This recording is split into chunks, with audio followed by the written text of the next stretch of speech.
Hi good morning everyone, कैसे हो आप सभी। मैं एक बार फिर से आप सभी का फील्ड फॉर्म पे स्वागत करता हूं। मैं उम्मीद करता हूं आप सभी स्वस्थ मस्त हो, एनर्जेटिक तरीके से जोश और जुनून से अपनी पढ़ाई जारी रख रहे हो।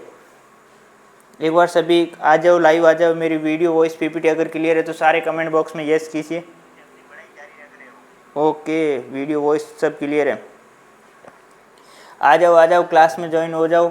कल अपने को क्या पढ़ा था? कल अपन ने पढ़ा था कमर्शियल बैंक। कमर्शियल बैंक के बारे में पूरा अपन ने डिटेल में किया था, किस टाइप के क्वेश्चन आते हैं, सारा कमर्शियल बैंक का हिस्ट्री भी पढ़ा था, उनके फंक्शन क्या है वो भी पढ़ा था, और जिससे एग्जाम से रिलेटेड क्वेश्चन कैसे आते हैं वो भी अपन ने पढ़ लिया था। तो उसमें मैं उम्मीद करता हूँ कि आपका किसी भी प्रकार का कोई डाउट रह गया नहीं, क्योंकि वो बहुत सिंपल टॉपिक है। कमर्शियल बैंक में तो अगर आपका कुछ समझने लायक कुछ चीज़ें थे ही नहीं, मतलब आपको याद ही करना है, बट आपको बहुत पता होना चाहिए कि अपन को एग्जाम में कौन से टॉपिक याद करने हैं। और आज अपना टॉपिक रहने वाला है नॉन बैंकिंग फाइनेंशियल इंस्टीट्यूशन, वो क्या होती हैं, जिसको 3 पार्ट में डिवाइड किया हुआ है। All India financial institution, NBFC non banking finance company and primary dealer, इन सब में डिवाइड किया गया है। तो एक बार सारे आ जाओ, ये पेपर वगैरह का सारा डिटेल में दे रखा है, ठीक है। तो आज अपने क्या फाइनेंशियल इंस्टीट्यूशन है, ठीक है। इसको अपन नॉन बैंकिंग फाइनेंशियल इंस्टीट्यूशन की कह सकते हैं, ठीक है। इसको 3 पार्ट में डिवाइड किया हुआ है। 3 पार्ट में कैसे, मैं आपको एक बार थोड़ा इंट्रो दे देता हूँ, ठीक है।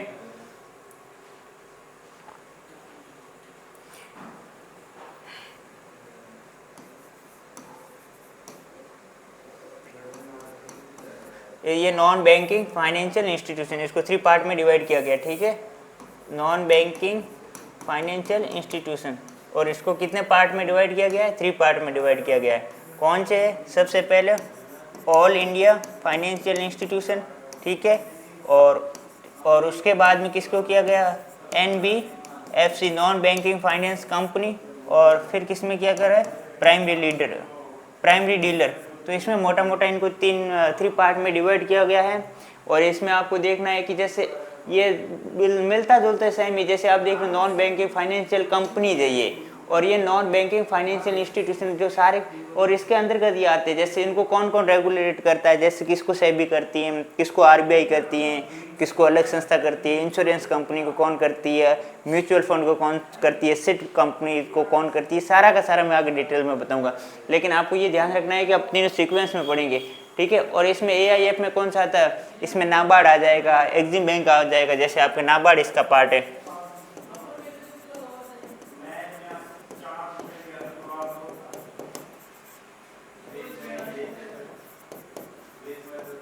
ये सारे के सारे इसके पार्ट है। अब इनको अपन क्रोनोलॉजिकल ऑर्डर में भी याद करेंगे, इनका मेन रिवीजन क्या है और इनका मेन मिशन क्या होता है, वो सारा का सारा मैं डिटेल में पढ़ाऊंगा। नॉन बैंकिंग फाइनेंशियल कंपनी वो सारी बैंकिंग कमर्शियल बैंक से किस प्रकार से डिफरेंट है, और प्राइमरी लीडर कैसे है, वो सारा का सारा अपन डिटेल में स्टेप बाय स्टेप अपन करेंगे। ये मैंने आपको ओवरव्यू बता दिया ताकि आपको अच्छे से समझ में आ जाए, ठीक है। हाय गुड मॉर्निंग, कैसे हो राजलक्ष्मी? कल क्लास में नहीं आए आप, तो ये देख लीजिए। अब सबसे पहले अपन स्टार्ट करते हैं। सबसे पहले फाइनेंशियल इंस्टीट्यूशन, ठीक है ना। एक होता है, एक मुझे ये कोई डिफरेंस बता सकता है? जैसे एक तो होता है फाइनेंशियल इंस्टीट्यूशन होता है, और एक कमर्शियल बैंक में, इनमें क्या डिफरेंस होता है? ये नॉन बैंकिंग फाइनेंस कंपनी होता है, ये कमर्शियल बैंक होता है, इनमें क्या डिफरेंस होता है?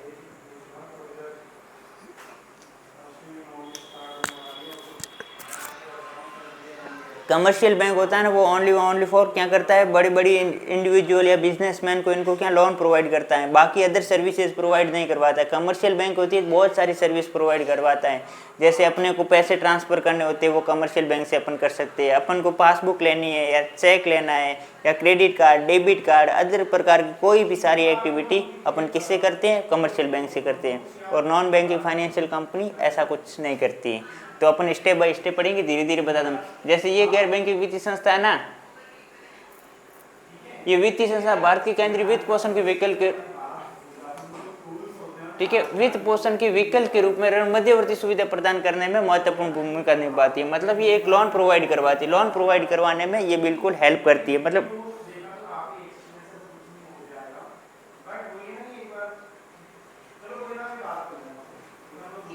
क्यों 10 से 11 बजे के बीच में आपका कुछ ज़्यादा क्लासेज वगैरह रहती है, या फिर 9 से 10 का मैं ट्राई करूँगा कि अगर हो जाए तो, बट काफ़ी स्टूडेंट और भी कमेंट करें उनका क्या टाइमिंग रहता है। मैं कल आज सर से बात करूंगा कि 9 से 10 के बीच में, और बाकी स्टूडेंट भी कमेंट करके बताएं कि आपको कौन सा टाइम आपके लिए सूटेबल है। अगर सभी की बन रहेगी कि 9 से 10 तो मैं 9 से 10 बजे आपके लिए लेके आ जाऊंगा, ठीक है। तो ये फाइनेंशियल इंस्टीट्यूशन का ये मेन पर्पज़ यही रहता है कि वो अपन को लोन प्रोवाइड करवाती है। ये देख सकते हैं जैसे बैंकिंग संस्थान होती हैं वो आमतौर पर व्यक्तियों के साथ साथ व्यवसायिक प्रमुखों की मुख्य रूप से अल्पावधि लोन प्रदान करती है। जैसे ये बैंकिंग कंपनियां होती है ना, जो कमर्शियल बैंक है, वो व्यक्तियों के साथ, इंडिविजुअल के साथ साथ बिजनेसमैन फर्म को भी मुख्यतः शॉर्ट टर्म अल्पकालीन लोन के लिए ऋण प्रदान करती हैं, ठीक है। अच्छा, आप पढ़ाने जाते हो इस टाइम, ठीक है, जाओ, ऑल द बेस्ट। पढ़ा के वापस आके मेरी रिकॉर्डेड क्लासेस देखना, ठीक है। और बैंकिंग संस्थान आमतौर पर व्यक्तियों तथा व्यावसायिक फर्म को मुख्य अल्पकालीन के लिए ऋण प्रदान करती है, और जो गैर बैंकिंग वित्तीय संस्थान मुख्य रूप से ओनली फॉर बिजनेसमैन को ही अवधि के आधार पर लोन देती है। मतलब वो फर्म को अवधि के आधार, मतलब वो अलग अलग टाइम के पीरियड भी हो सकता है, जैसे 2 साल से ज़्यादा भी हो सकता है, मतलब बहुत लंबे टाइम के लिए लोन देते हैं, ठीक है, वेलकम।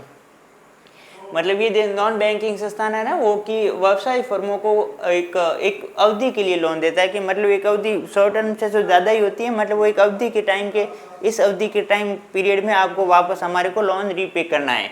तो ये किसका काम होता है? नॉन बैंकिंग फाइनेंशियल इंस्टीट्यूशन का होता है। और वाणिज्य बैंक आमतौर पर गतिविधियों में सीधे भाग नहीं लेते हैं। अब जैसे कमर्शियल बैंक होता है ना, उनका तो मुख्य पर्पज़ क्या होता है? वो अपना इंडिविजुअल रेवेन्यू जनरेट करते हैं और प्रॉफिट अर्न करते हैं, वो डायरेक्टली इकोनॉमी एक्टिविटी में पार्टिसिपेट नहीं करते हैं। बट ये जो सारी नॉन बैंकिंग फाइनेंशियल इंस्टीट्यूशन होते हैं वो डायरेक्टली इकोनॉमी एक्टिविटी में पार्टिसिपेट करती है और वेलफेयर ऑफ इकोनॉमी का वेलफेयर में बहुत ज़्यादा ध्यान देती है, और तेज़ी से औद्योगिक विकास के लिए नई प्रचार गतिविधियों करते हैं। मतलब ये होती है, ये डायरेक्टली है, ठीक है, directly participate in the promotional activity. मतलब ये होता है कि जो कमर्शियल बैंक थी वो प्रोमोशनल एक्टिविटी में पार्टिसिपेट नहीं करती है, बट वो सारी की सारी NBFI है ना, ये सारी की सारी डायरेक्टली पार्टिसिपेट करती है, और इंडस्ट्रियल डेवलपमेंट में ये बहुत ज़्यादा इनकी भागीदारी, मतलब ये रैपिडली ग्रोथ के रूप में इनका बिल्कुल काम करती हैं। आपसे सीखना है सर जी पहले, इसलिए थोड़े समझा नहीं।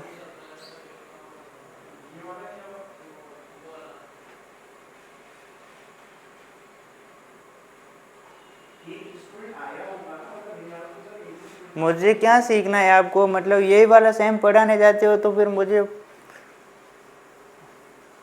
बिल्कुल, मतलब या तो फिर टाइम टेबल थोड़ा चेंज कर लो, मेरी रिकॉर्डेड क्लास दे के वैसे कर सकते हो। बाकी मुझे थोड़ा डिटेल में वापस कमेंट कीजिए आप, मैं रीड करता हूँ, ठीक है। ये तो अपना हो गया वाणिज्य बैंक और कमर्शियल बैंक भी, मतलब उनके बीच में फर्क।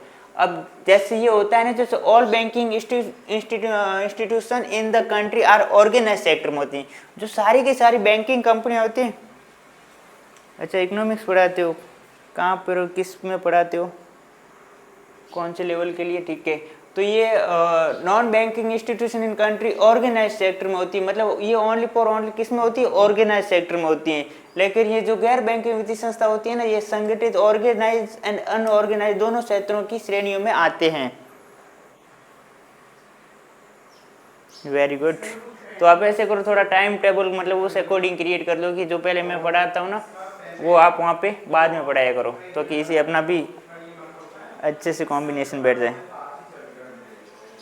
ठीक है। आप मुझे वो उस पे सेट बॉक्स में कमेंट कर देना, मैं उस टाइम आपके अकॉर्डिंग मैं टाइम टेबल में थोड़ा चेंजेस कर लूँगा। अगर टाइम टेबल में मैं चेंजेस नहीं कर पाया तो वो सेट बॉक्स आता है ना, उसमें मेरे को मैसेज कर देना, मैं वेट करूँगा आपके मैसेज का, ठीक है। तो ये all banking institution country in the organise भी होती है, और मतलब बैंकिंग जो सारी की सारी होती है वो ऑर्गेनाइज सेक्टर की होती है, और जो NBFC होती है ना, जो NBFI, ये ऑर्गेनाइज सेक्टर और अनऑर्गेनाइज दोनों सेक्टर में काम करती हैं।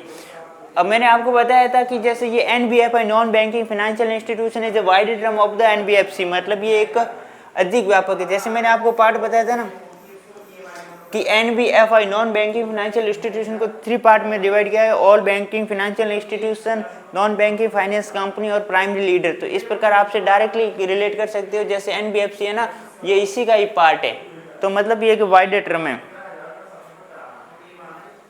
ठीक है। NBFC ये होता है ना, NBFC can't accept demand deposit. Non banking financial होती है ना, वो डिमांड को एक्सेप्ट नहीं करती है, और बैंकिंग जो होती है ना अपने कमर्शियल बैंक, वो डिमांड को एक्सेप्ट करती है। तो ये मतलब इनका काम ये होता है कि ज़्यादातर ये लोन देती है और कम इकोनॉमिकली में इंडस्ट्रियल एक्टिविटी वगैरह इन सब में पार्टिसिपेट करती है, और लोगों को बड़े बड़े लोन प्रोवाइड करती है और लॉन्ग टाइम के लिए भी करवाती है।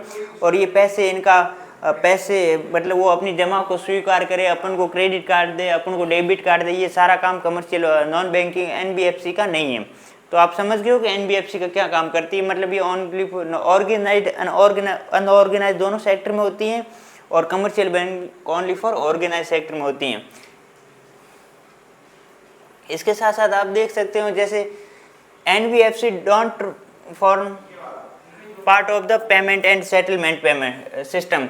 मतलब ये एक सेटल पेमेंट प्रणाली का हिस्सा नहीं है, और ना ये कमर्शियल बैंक, ये NBFC ना तो चेक इश्यू करती है, और ना क्रेडिट कार्ड इश्यू करती है, ना डेबिट कार्ड इश्यू करती है, ना अपने पैसे जमा करती है। मतलब ये पेमेंट सेटलमेंट का किसी भी प्रकार का कोई हिस्सा नहीं है, ठीक है। और एक मैंने आपको बताया था ना DICG, जैसे ये बताया था सेंट्रल बैंक में DIGIC,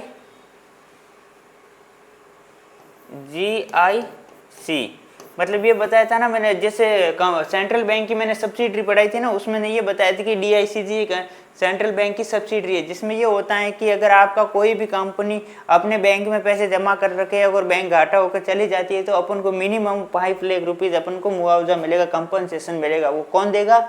सरकार देगी। मतलब DIC कंपनी के अंतर्गत अपन सेंट्रल गवर्नमेंट से अपने पास आएगा।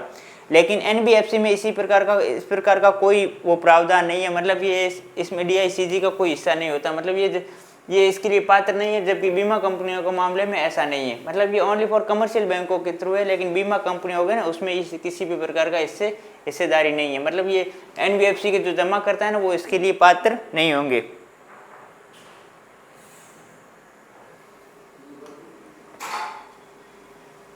और अब अपन देख सकते हैं कि जैसे नॉन बैंकिंग फाइनेंशियल कंपनी होती है, वो रजिस्टर किसके अंतर्गत होती है? वो कंपनीज एक्ट 1956 के अंतर्गत ये रजिस्टर्ड होती है, ठीक है। और ऋण और अग्रिम कारोबारों में लगी हो, मतलब ये इनका काम क्या होता है? ये किसके साथ इंगेज होती है? मतलब ये एक बिजनेस लोन एंड एडवांसेस देती है। किसको देती है? अपने पब्लिक वगैरह को ये देती है। इनका काम मेन पर्पज यही होता है। इसमें ये ध्यान रखना है, ये कंपनी एक्ट 1956 के अंतर्गत ये रजिस्टर्ड है, और इनका काम है लोन एंड एडवांसेज इनको देना है। और इनका ये मतलब ये होता है कि ये एक्विजिशन नॉन बैंकिंग कंपनी ये होता है कि जिसमें इसमें अपन देख सकते हैं कि ये share holder, stock, bond, debenture, security issued by the government. जो सिक्योरिटी कौन पब्लिश के इश्यू की जाती है? सरकार के द्वारा इश्यू की जाती है। और लोकल अथॉरिटी और marketable security like nature, leasing, hire purchasing, seat business, insurance business, ये सारे के सारे NBFC के अंतर्गत आते हैं। ये जो इतने भी सब प्रकार के वर्क है ना, ये सारे के सारे किसके अंतर्गत आते हैं? NBFC के अंतर्गत आते हैं। तो मतलब ये इनका बड़ा बड़ा मोटा मोटा वर्क रहता है।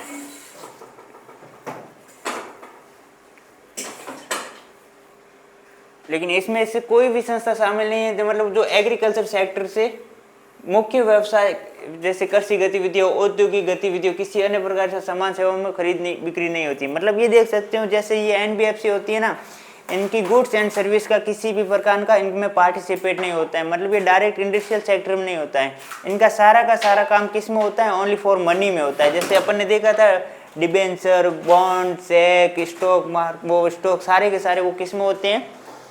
NBFC का पार्ट होता है। लेकिन ये डायरेक्टली जो प्रिंसिपल बिजनेस है ना, उनके साथ नहीं जुड़ा। प्रिंसिपल बिजनेस मतलब जो इंडस्ट्रियल सेक्टर देख सकते हैं या फिर एग्रीकल्चर सेक्टर देख सकते हैं, इनमें। और इसके साथ साथ ही ये गुड्स एंड सेवा में कि इसमें किसी भी प्रकार की कोई बिक्री नहीं होती है।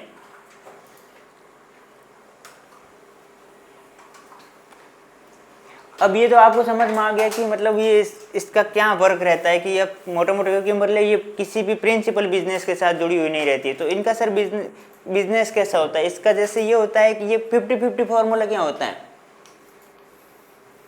50-50 फॉर्मूला ये होता है कि जैसे आपके पास संपत्ति पूरी की पूरी मतलब कैपिटल वो होना चाहिए, स्टॉक में होना चाहिए, शेयर में होना चाहिए, डिबेंचर में होना चाहिए, गवर्नमेंट सिक्योरिटी वगैरह इनमें होना चाहिए। मतलब जैसे कोई फिजिकली वैसा नहीं होना, जैसे कोई इंस्टीट्यूशन होता है जिसके पास बिल्डिंग होती है, उनके पास अलग से इक्विपमेंट होते हैं, फिर वो वैसे होते हैं मतलब, और इनके पास ऐसा नहीं होते, इनके पास स्टॉक वगैरह वो सारे के सारे मतलब वो वैसे होते हैं। ये देख सकते हो कि इसमें बॉन्ड होते हैं, शेयर होते हैं, stock, bond, debenture, security issued. जो सिक्योरिटी होती है वो गवर्नमेंट भी पब्लिश कर सकता है और लोकल अथॉरिटी भी पब्लिश कर सकता है। और नेचर और insurance business, sit business, hire purchase, ये सारे के सारे एनबीएफसी में होना चाहिए ऐसे इस टाइप के। तो इसी प्रकार मतलब उनसे सारी की सारी जो इनकम हो रही है तो उन्हीं स्टॉक से वगैरह से उनसे होगी, किसी फिजिकली इक्विपमेंट से नहीं होगी। ये देख सकते हो 50-50 रूल में ऐसे होते जब किसी कंपनी की संपत्तियां कुल परिसंपत्तियों से 50% अधिक होती है, मतलब जिनको जो उनकी इनकम होती है ना वो ओनली फॉर वित्तीय स्थितियों से होगी। वित्तीय परिसंपत्तियां मतलब उसकी जो फाइनेंशियल संपत्ति है ना उनसे उनकी जो आय होगी वो 50% से अधिक होगी, इसीलिए उनको एनबीएफसी में शामिल किया जाता है। और वो जो इन्वेस्ट करती है ना वो 50% से ज़्यादा वित्तीय संपत्ति में ही करती है, जैसे स्टॉक खरीदना, गवर्नमेंट सिक्योरिटी खरीदना, ये सारे के सारे मतलब 50% से ज़्यादा वो उसमें इन्वेस्ट करती है और 50% से ज़्यादा उनको इनसे ही प्रॉफिट होता है, तो इसलिए वो एनबीएफसी का पार्ट होता है। ऐसा क्यों होता है? क्योंकि ये आपको पता है ये डायरेक्टली मतलब प्रिंसिपल बिजनेस के साथ जुड़ी हुई नहीं रहती है। प्रिंसिपल बिजनेस वो होती है जैसे कि एग्रीकल्चर सेक्टर हो गया, इंडस्ट्रियल सेक्टर हो गया, इनमें वो नहीं जुड़ी रहती है, क्योंकि इनका काम होता है कि उनको लोग मतलब बड़ी बड़ी जो फर्म होती है उनको लोन प्रोवाइड करना और उनसे लोन लेना, और डायरेक्टली कंपनी के साथ भी इन्वेस्ट भी करती हैं। तो मतलब ये हो गया डायरेक्टली 50% से ज़्यादा वो फाइनेंशियल में इन्वेस्ट करती है और 50% से उनकी आय भी वहीं से होगी, और बाकी वाली छोटी मोटी आय होती है तो मतलब वो एनबीएफसी में भी काउंट की जाती है। अब ये देख सकते हो जैसे एनबीएफसी के बहुत से पार्ट में डिवाइड किया गया है। जैसे एक कुछ ऐसा होता है जो रेगुलेटेड बाय आरबीआई के द्वारा रेगुलेटेड की जाती है, कुछ नेशनल हाउसिंग बोर्ड के द्वारा की जाती है, एनएसबी के द्वारा की जाती है, अब कुछ सेबी के द्वारा कंट्रोल किया जाता है, और कुछ एमसीए के द्वारा कंट्रोल किया जाता है मैनेजमेंट एक्ट के द्वारा, और कुछ ऐसा हो तो गवर्नमेंट के द्वारा मतलब उनको रेगुलेटेड किया जाता है। एक कुछ आईआरडीए के अंतर्गत उनको रेगुलेटेड किया जाता है। तो इन मैम वीडियो क्लोज है।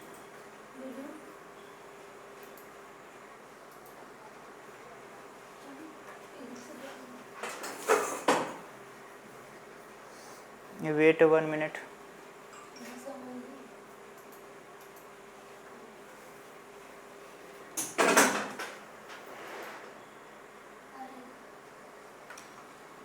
अब मेरा वीडियो क्लियर है? Okay, thank you. तो चलो अपन मैं फिर से आपको बता देता हूँ, जैसे एनबीएफसी कंपनी होती है ना उनको ओनली फॉर, जैसे अपने कमर्शियल बैंक होता है उनको तो ओनली फॉर कौन रेगुलेटेड करता है? ओनली फॉर आरबीआई करता है। तो इसमें सब एनबीएफसी का सब अलग अलग पार्ट में डिवाइड किया हुआ है। जैसे स्टॉक मार्केट से हो गया, वो कौन करता है? सेबी कर रहा है, जिसमें मर्चेंट बैंकिंग आ गया, companies and venture capital fund आ गया, स्टॉक ब्रोकिंग आ गया, और कलेक्टिव इन्वेस्टमेंट स्कीम, ये सारे के सारे इनको कंट्रोल कौन करता है? सेबी करता है। तो आपको एग्जाम में ऐसे पूछ लिया जाएगा कि स्टॉक ब्रोकिंग को इनको रेगुलेटेड किसके द्वारा किया जाता है? आरबीआई के द्वारा किया जाता है, या फिर आईआरडीए के द्वारा किया जाता है, या सेबी के द्वारा किया जाता है? तो आपको ध्यान होना चाहिए। और इसमें ये आरबीआई से द्वारा रेगुलेटेड किए जाने वाली एनबीएफसी कौन सी है, ये आपको सारी की सारी याद होनी चाहिए, क्योंकि इसमें पूछ लिया जाएगा ऑप्शन दे के आपको इसमें से कौन सी आरबीआई के द्वारा रेगुलेटेड की जाती है। जैसे ये हाउसिंग फाइनेंस कमीशन है, तो ये किसके द्वारा किया जाता है? ये housing board, national housing board के द्वारा रेगुलेटेड किया जाता है। इसी प्रकार जैसे आपको ये पूछा जाएगा निधि कंपनीज और म्यूचुअल बेनिफिट स्कीम, आप ये देख लो कि म्यूचुअल फंड के अकॉर्डिंग आप उसको डाल दोगे सेबी में, तो वो सेबी में आपको नहीं डालना है। आपको ध्यान होना चाहिए कि ये मैनेजमेंट कंपनी एक्ट के द्वारा इनको रेगुलेटेड किया जाता है। और फिर ये होता है कि सिट फंड कंपनी होता है, इनको रेगुलेटेड कौन करता है? सिट फंड होता है, इसको गवर्नमेंट करता है। और ये लास्ट रहते हैं जैसे इंश्योरेंस की जो अपनी सारी कंपनियां ना इंडिया में, उनको रेगुलेटेड कौन करता है? आईआरडीए, इनको रेगुलेटेड किया जाता है इनके द्वारा। तो ये आपको सारी की सारी नॉन बैंकिंग फाइनेंशियल कंपनी है, इनको कौन रेगुलेटेड करना है ये आपको पता होना चाहिए, क्योंकि इसमें एग्जाम्स में हर बार कोई ना कोई क्वेश्चन आ ही जाता है।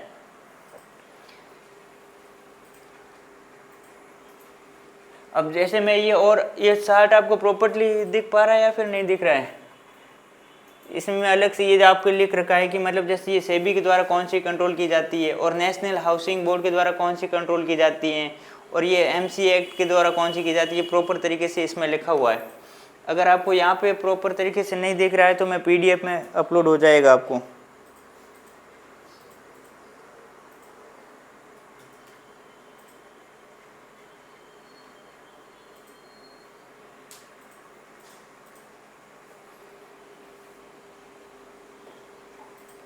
अब एनबीएफसी को कितने प्रकार से क्वालिफिकेशन क्लासिफाइड किया गया, मतलब उसको डिवाइड किया गया, बांटा गया है उसको, मतलब इसको 3 पार्ट में डिवाइड किया गया है। जैसे एक तो होता है असेस्ट एंड लायबिलिटी स्ट्रक्चर के आधार पर इनको बांटा गया है।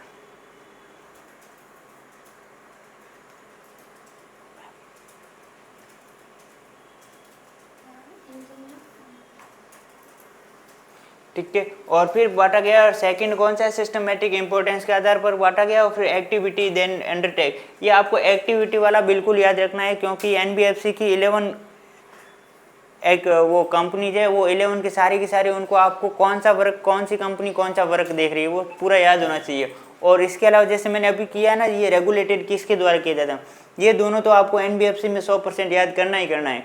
क्योंकि आप ऐसे देख रहे हो कि जैसे कमर्शियल बैंक और एनबीएफसी में डिफरेंस आ जाएगा, वैसा क्वेश्चन नहीं आएगा। क्योंकि अभी आपको पता ही है कि हर एक एग्ज़ाम के बाद में नेट के पेपर का ट्रेंड बदलता जा रहा है, मतलब डिफ़िकल्टी लेवल इंक्रीज होता जा रहा है। तो आपको मतलब ये एक डीपली डिस्कशन करना है, डीपली याद होना चाहिए कि ये जो अपने 11 कंपनीज है उनका क्या क्या काम रहता है। तो ये अपन पूरे सिस्टम से पढ़ेंगे।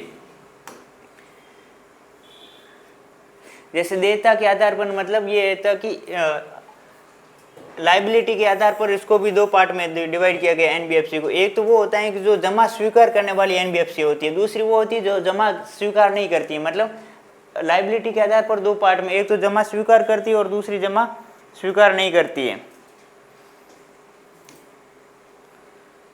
जो सार्वजनिक जमा स्वीकार करते हैं और जो दूसरी होती है जो सार्वजनिक जमा स्वीकार नहीं करते हैं।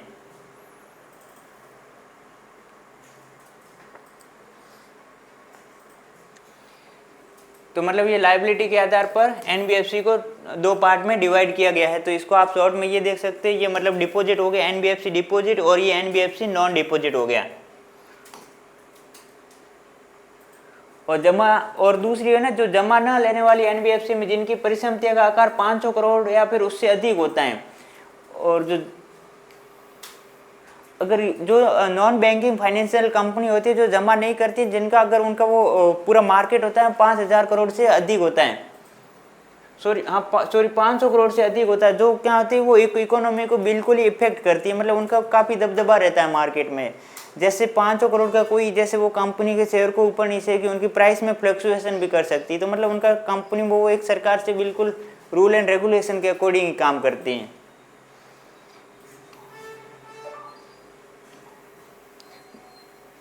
मतलब ये एक ही इकोनॉमी को स्टेबल बनाने में इनका काफ़ी इंपॉर्टेंट रोल होता है जो नॉन डिपॉजिट होती है। जैसे ये देख सकते हो कि जैसे एनबीएफसी कंपनी है, ठीक है, इसको कितने पार्ट में डिवाइड किया गया है। एक तो होता है कि deposit and non deposit category के आधार पर इनको डिफाइन किया गया है, और डिपॉजिट में जैसे रेजिडेंसी हो गया और दूसरे को अदर, वो सारी की सारी इसमें डाल दी जाती हैं। और नॉन डिपॉजिट में ये होता है कि जैसे नॉन सिस्टमेटिकली इम्पोर्टेंट एनबीएफसी वो, और जिनकी मतलब 500 करोड़ से ज़्यादा मतलब परिसंपत्ति होती हैं। नहीं, मतलब ये डिपॉजिट के आधार पर, नॉन डिपॉजिट के आधार पर 2 पार्ट में, एक तो 500 करोड़ से कम वाली और एक 500 करोड़ से अधिक वाली, इनको 2 पार्ट में। जो 500 करोड़ से अधिक वाली जो होती है नॉन बैंकिंग फाइनेंशियल कंपनी, वो इकोनॉमी में काफ़ी फ्लक्चुएशन, वो इकोनॉमी की स्थिरता को बदल भी सकती हैं।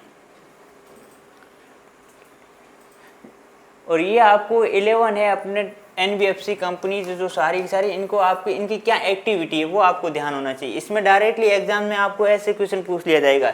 जैसे आईसीसी की फुल फॉर्म क्या है, तो इन्वेस्टमेंट एंड क्रेडिट कंपनी क्या है, investment and credit company, total 11 है, आप देख सकते हैं। ये इन्वेस्टमेंट एंड क्रेडिट कंपनी, तो इनका काम क्या रहता है, जैसे ये लैंडिंग एंड इन्वेस्टमेंट एक्टिविटी में ये पार्टिसिपेट करती हैं। और सेकंड ये है कि जैसे आईएफसी, इनका फुल फॉर्म क्या है, तो इंफ्रास्ट्रक्चर फाइनेंस कंपनी। आपको फुल फॉर्म तो नहीं पूछेंगे ज़्यादातर एग्जाम में, लेकिन आपको ये पूछेंगे जैसे आईएफसी का क्या काम रहता है। तो providing loan for infrastructure development, मतलब एक आधारभूत संरचना के विकास के लिए लोन देने का काम कौन करती है? IFC, infrastructure finance company. इसी प्रकार जैसे इंफ्रास्ट्रक्चर डेब्ट फंड, इनका काम क्या रहता है? ये facilitate flow of long term debit infrastructure. जैसे इनमें आपको दोनों ध्यान रखना है कि जैसे IFC है ना, वो तो इंफ्रास्ट्रक्चर के लिए लोन देती है, और फिर ये सेकंड है ना IDF, जैसे इंफ्रास्ट्रक्चर डेब्ट फंड, तो ये क्या होती है? ये लॉन्ग टर्म के लिए लोन देती है। इसी प्रकार ये सारी की सारी कंपनियों के, जैसे आपको नया वर्क पता होना, जैसे ये NBFT फैक्टर क्या होता है? फैक्टर मतलब ये होता है कि ये बिजनेस फाइनेंशियल रिसीवेबल, मतलब इनका फैक्टर बिजनेस के लिए देते हैं। जैसे फैक्टर का मतलब ये होता है जैसे कोई बड़ी बड़ी गाड़ी लेते, जैसे कोई ट्रक वगैरह हो गया, इनकी जैसे कीमत लगभग 50 से 60 लाख के अराउंड होती है, अप्रोक्सीमेटली मैं बता रहा हूँ। तो फैक्टर लोन वैसे देती है जो मतलब जो फैक्ट्री वो बाई करते हैं उन्हीं पे लोन देती है। ऐसा नहीं है कि अपन उन पे लोन लेके अदर कहीं इन्वेस्ट कर सकते हैं, तो वो वैसा नहीं है कि ओनली फॉर उन्हीं के लिए लोन देती है। और जैसे असिस्ट रिकंस्ट्रक्शन कंपनी, ये किस में लोन देती है? फिर डबल अकाउंट एग्रीगेशन किस में लोन देती है? इसमें आपको ये ध्यान देना है कि जैसे ये collecting and providing information about customer financial assets of in a consolidate organise sector retrievable manner in customer order, ये सारी की सारी इसमें आपको वर्क ध्यान होना चाहिए। तो इसमें नॉन में NBFC में दो तो आपको ध्यान होना ही चाहिए कि कौन सी कंपनी किसके द्वारा रेगुलेटेड की जाती है, और ये टोटल 11 है, इनमें से कौन सी कंपनी का कौन सी एक्टिविटी रहती है। तो ये दो तो आपको NBFC में 100% याद होना चाहिए। और दूसरा ये है कि NBFC में और कमर्शियल बैंक में आपको मेजर डिफरेंस भी पता होना चाहिए। तो ये NBFC का ये सबसे बड़ा इम्पोर्टेंट है यहाँ पर, ये वाली अपने एग्जाम पॉइंट ऑफ व्यू से काफ़ी इम्पोर्टेंट है। अब अपन पढ़ रहे हैं AIFI, जिसकी फुल फॉर्म होते हैं all India financial institution. NBFC अपन ने पढ़ ली, उसके बाद में अपन ने प्राइमरी डीलर पढ़ लेंगे, और फिर अपना NBFI इंस्टीट्यूशन अपना कंप्लीट हो जाएगा। तो ऑल इंडिया फाइनेंशियल इंस्टीट्यूशन में ये होता है कि इसमें बड़ी 5 इंस्टीट्यूशन है। जैसे इंस्टीट्यूशन मतलब जैसे नाबार्ड हो गया, एग्जिम हो गया, सिडबी हो गया, इसका क्या काम रहता है, और इनका आपको क्रोनोलॉजिकल ऑर्डर में ध्यान रखना है कि इनकी इस्टेब्लिशमेंट कहाँ है, और इसका कार्यालय कहाँ है, और इसकी स्थापना किसने की है। और जैसे नाबार्ड है तो इसकी किसकी कमेटी की है या किसके रिकमेंडेशन पर इसकी स्थापना की गई है, और नाबार्ड की इनिशियल पूंजी कितनी है, वर्तमान में करंट है उसकी कैपिटल कितनी, ये सारा का सारा अपन को ध्यान रखना है। जैसे ये है देख सकते हैं, ये NBFC के हो गया, जैसे हाउसिंग फाइनेंस कंपनी हो गया, ऑल इंडिया फाइनेंसिंग हो गया, प्राइमरी लीडर, ये अपन सारे के सारे अपन पढ़ने वाले।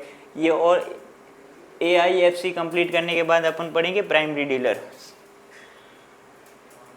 जैसे ये मोटा सबसे पहले तो आपको ये ध्यान होना चाहिए कि AIFI कंपनीज कौन कौन सी है। तो एक जो एग्जिम बैंक हो गया, एक नेशनल हाउसिंग बोर्ड हो गया, नाबार्ड हो गया, ठीक है, उसके बाद सिडबी हो गया, SFC हो गया, ये सारी की सारी क्या है? इंस्टीट्यूशन है।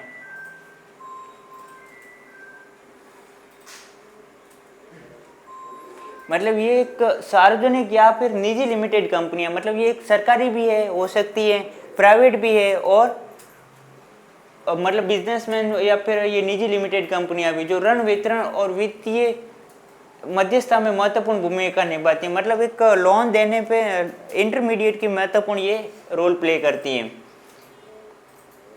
मतलब ये टिकाऊ उपभोक्ता वस्तुओं जैसे वाहन वित्त पोषण पर कई प्रकार के विशिष्ट क्षेत्रों में ये लोन देने में माहिर है। मतलब इन लोन देने के लिए इनका इम्पोर्टेंट रोल होता है। तो सबसे पहले अपन अब पढ़ेंगे नाबार्ड।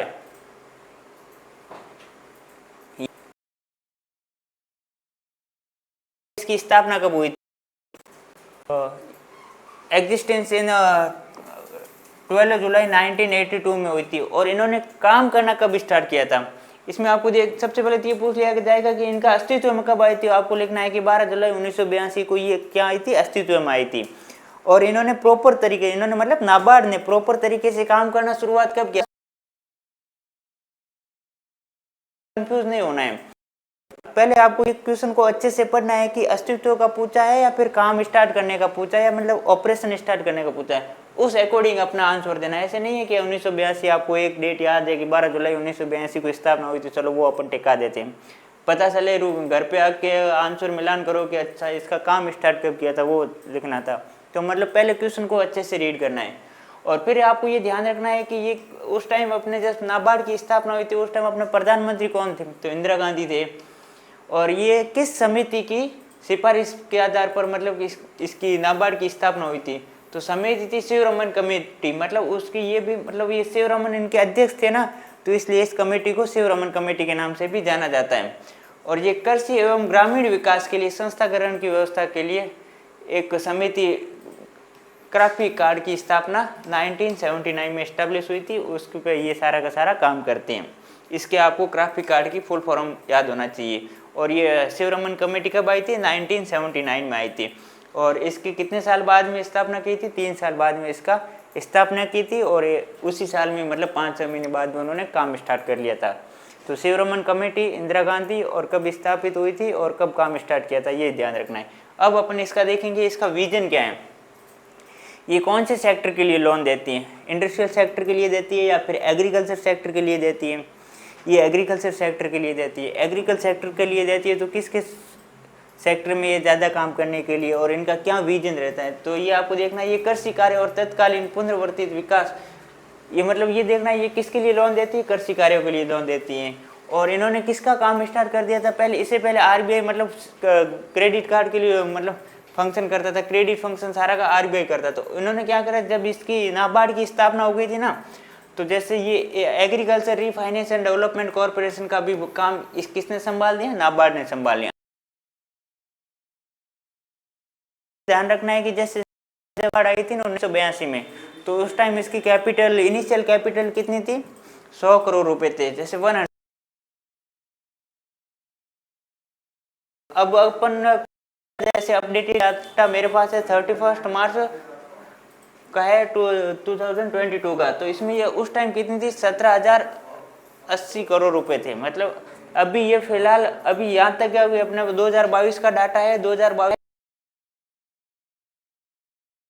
की कैपिटल 80 करोड़ रुपए इसकी वर्तमान में इसकी कैपिटल है। तो आप देख सकते हो कि शुरुआती में कितनी कैपिटल थी, ओनली फॉर 100 करोड़ थी, और अब बढ़कर कई गुना हो गई है। तो मतलब ये धीरे धीरे इनका मतलब एग्रीकल्चर सेक्टर में सारे के सारे लोन देने का काम कौन करता है, नाबार्ड करता है। और जैसे इसका विजन क्या रहता है, मतलब नेशन फॉर फोरकास्टिंग रूरल, मतलब जो रूरल सेक्टर में होता है ना उनमें इनका ज़्यादा फोकस रहता है। ऐसा नहीं है कि अर्बन सेक्टर में काम करेगी, क्योंकि एग्रीकल्चर आप सभी को पता है कि एग्रीकल्चर हमेशा ग्रामीण क्षेत्र में होता है, शहरी क्षेत्रों में नहीं होता है। तो ये ज़्यादातर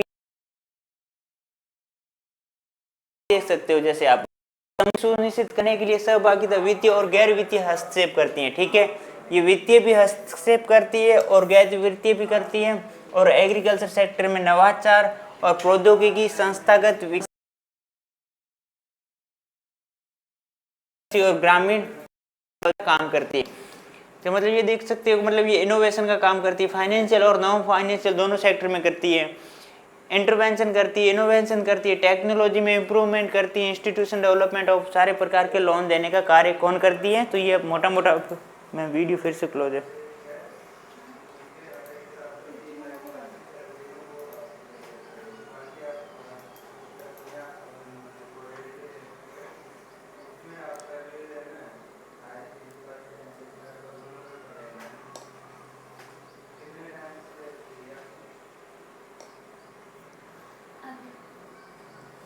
पता नहीं कितनी देर में था, कोई नहीं। ये आपको मैं बोल रहा था, अगर आपको वीडियो क्लोज था तो उसका मैं आपको पीडीएफ प्रॉपर मिल जाएगी, उसमें अच्छे से देख लीजिए। मतलब इसमें नाबार्ड के बारे में मैंने बताया है, क्योंकि इसमें ज़्यादा कुछ याद रखने की, वैसे समझाने लायक कुछ चीज़ें है नहीं, जैसे कब स्थापना हुई, क्या हुई, वो सारा का सारा पीडीएफ में मिल जाएगा। ऐसे मैथमेटिकली टाइप कुछ था नहीं, ऐसा नहीं है कि आप पीछे रह के वीडियो पॉज होने की वजह से। तो अब अपन पढ़ते हैं सिडबी। तो नाबार्ड का तो पूरा का पूरा अपन ने पढ़ लिया कि उसकी स्थापना कब हुई थी, इनका क्या पर्पस था, क्या मिशन था, क्या टारगेट था, वो सारा का सारा रीड कर लिया। अब अपना सेकंड पार्ट कौन सा है, सिडबी। तो सबसे पहले तो आपको ये ध्यान रखना है कि सिडबी की स्थापना कब हुई थी, 2 अप्रैल 1990 में इसकी स्थापना हुई थी। और किसके एक्ट के अंतर्गत, एक्ट ऑफ पार्लियामेंट एक्ट के अंतर्गत इसकी स्थापना हुई थी। और ये सिडबी का मेन रीजन क्या होता है, मतलब इनका मेन मिशन क्या होता है।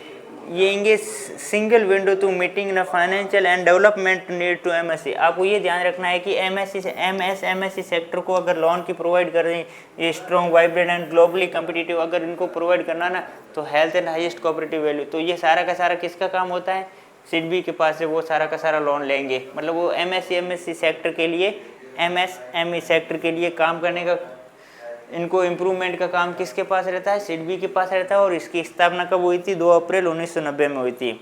और नाबार्ड की कब हुई थी, उसका आपको सीक्वेंस में याद रखना है। और ये देख सकते हो कि इनका मिशन क्या रहता है, ये मतलब ये एमएसएमई सेक्टर को लोन देने का कार्य करता है, किसका रहता है, सिडबी का रहता है। And both financial and development gap in the MSc को इकोसिस्टम एंड। और ये भी देख सकते हैं जैसे मुद्रा स्कीम है ना, वो भी अपना सब्सिडरी ऑफ द एक किसका है, सिडबी को होता है। अब सब्सिडरी का क्या मतलब होता है, कोई बता सकता है?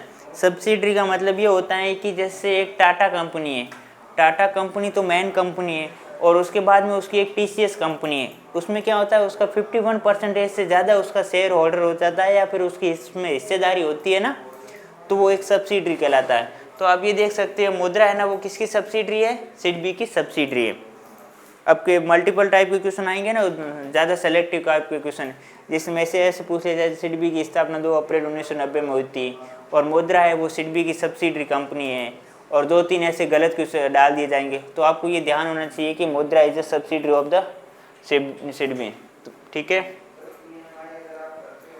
अब जैसे ये एग्जिम बैंक क्या, इसका मेन क्या काम क्या होता है, सबसे पहले तो इसकी देख लो, स्थापना कब हुई थी, 1982 में इसकी स्थापना हुई थी। और इनका काम क्या रहता है कि जैसे ये आयात निर्यात के जो सारे के सारे काम होते हैं ना, वो एग्जिम बैंक देखता है।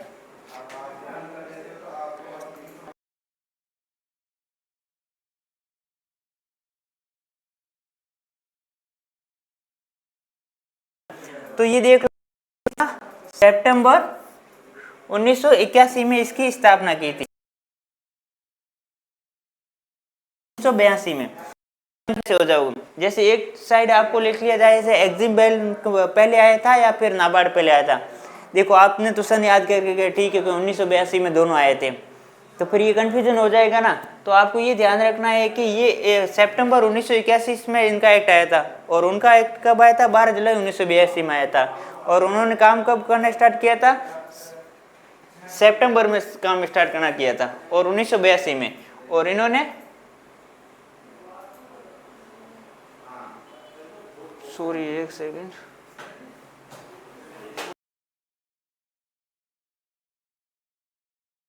अच्छा 9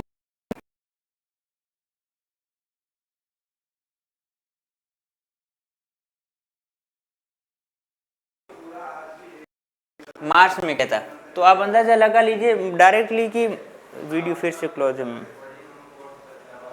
बंद है।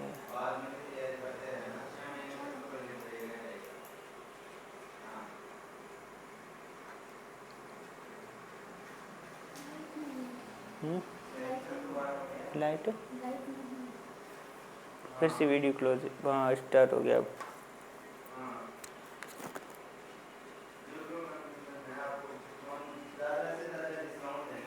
तो ये मतलब आयात निर्यात के सेक्टर में काम करने का देखने का कौन करती है, ये एग्जिम बैंक देखती है। और इनका मिशन क्या रहता है, ये देखते facilitated Indian trade and investment और सपोर्ट पार्टनर कंट्री, पार्टनर जो अपने जिस कंट्री के साथ अपन ट्रेड करते हैं ना, वो पार्टनर कंट्री का सपोर्ट करती है। And development priority of financially and socially and environmental responsible of institution, ये सारी की सारी मतलब इसका मिशन रहता है। तो मोटा मोटा आपको ये ध्यान रखना है कि ये आयात निर्यात के सेक्टर में जो सारी की सारा ध्यान होता है ना, वो कौन देता है, एग्जिम बैंक देता है। और इसकी स्थापना कब हुई थी, और ये भी ध्यान रखना है कि जैसे ये नाबार्ड बढ़ाया था, सिडबी बढ़ाया था, और जैसे ये एग्जिम बैंक है ना, ये फुली गवर्नमेंट की अथॉरिटी में काम करती है।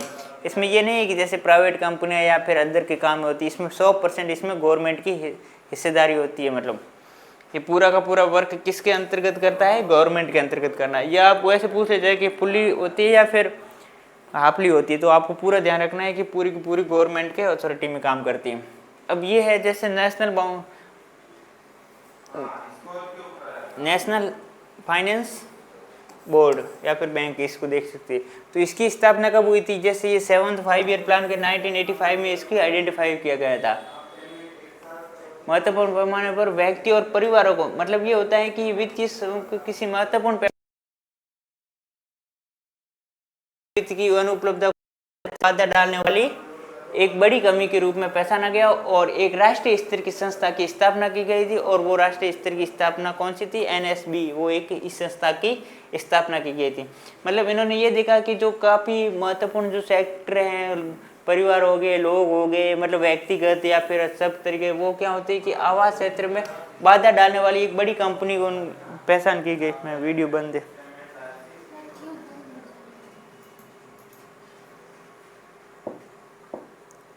बार बार वीडियो बंद हो रहा है, पर कोई ना।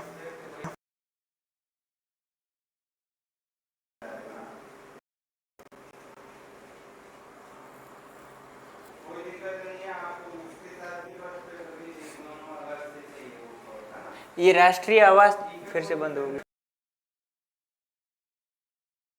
नीति 1988 स्तर की संस्था के रूप में इनकी स्थापना की गई थी, ठीक है। और उपयुक्त अनुसरण में NBS की स्थापना 9 जुलाई 1988 में की। तो अब आपको ये ध्यान रखना है, इनकी स्थापना कब हुई थी? 9 जुलाई 1988 में हुई थी।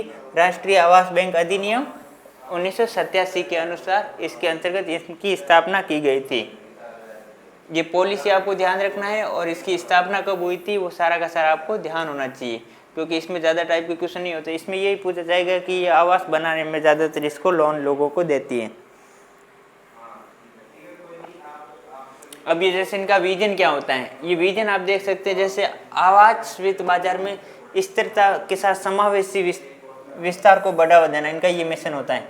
मतलब ये है कि आवास वित्त बाजार में स्थिरता के साथ समावेशी विस्तार को बढ़ावा देना इनका मेन टारगेट रहता है, ये मिशन रहता है। तो कम और मध्यम आय वाले, मतलब जिनकी आय बहुत कम है या फिर उनकी ठीक ठाक आय वाले आवास पर ध्यान केंद्रित करते हैं। ऐसे नहीं जो सिर्फ हाई लेवल वाले इनकम वालों को ध्यान दिया जाता है। मतलब कम या फिर मध्यम आय वाले जो परिवार होते हैं उनकी आवास को जो सुविधा होती है और उनको लिए मतलब बाजार की संभावना को संवर्धन करने का काम करती है।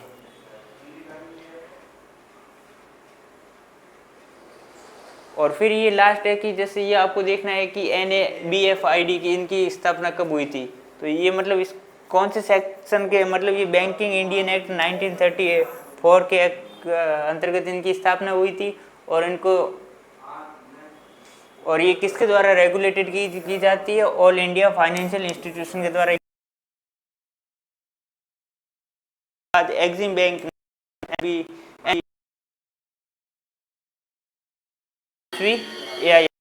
को ध्यान रखना है कि अपने ये टोटल है ना, ऑल इंडिया फाइनेंशियल इंस्टीट्यूशन को आपको पता होना चाहिए। जैसे एग्जिम बैंक की क्या स्थापना है, इसकी क्या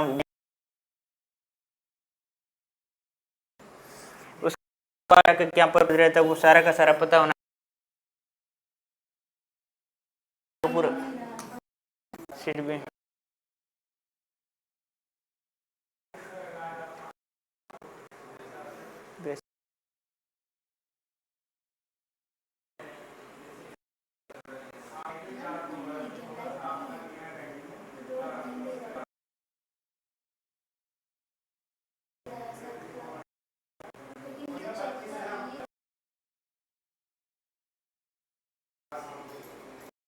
अवसंरचना और विकास वित्त पोषण बैंक है, इसका आपको फुल फॉर्म नाम होना चाहिए national bank for financial infrastructure and development, इसमें ध्यान होना चाहिए। और ये सबसे लेटेस्ट अधिनियम के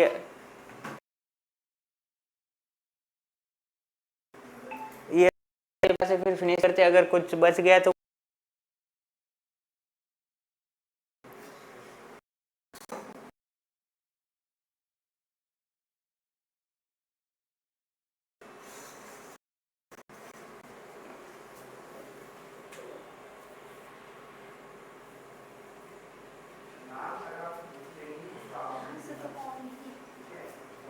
तो मतलब इसका आपको फुल फॉर्म पता होना चाहिए। ये 19 अप्रैल 1921 से इसको लागू किया गया था और भारत में दीर्घकालीन अवसंरचना वित्त पोषण विकास के समर्थन करने के लिए एक वित्तीय संस्थाएं और DFI की तरह इसका काम करने का पूरी इसमें होती है। अब इसका विजन क्या होता है और इसके मिशन क्या है वो अपन दोनों, ये वैश्विक स्तर पर मान्यता प्राप्त विकास वित्त संस्था भारत की परिवर्तनकारी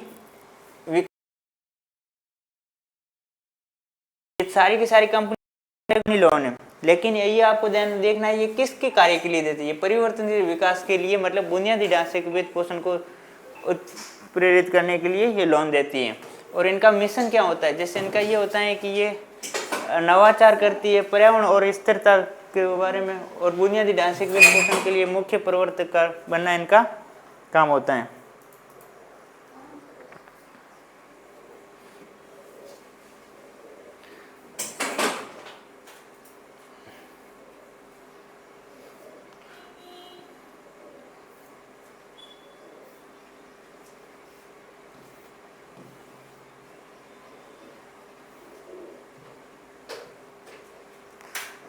तो अपन ने एनबीएफसी बैंक के बारे में जो पूरा का पूरा डिटेल से कर लिया, और फिर अपन ऑल इंडिया फाइनेंशियल इंस्टीट्यूशन के बाद में कर लिया, फिर अपने प्राइमरी डीलर के रूप में भी अपन ने उनका अध्ययन कर लिया है।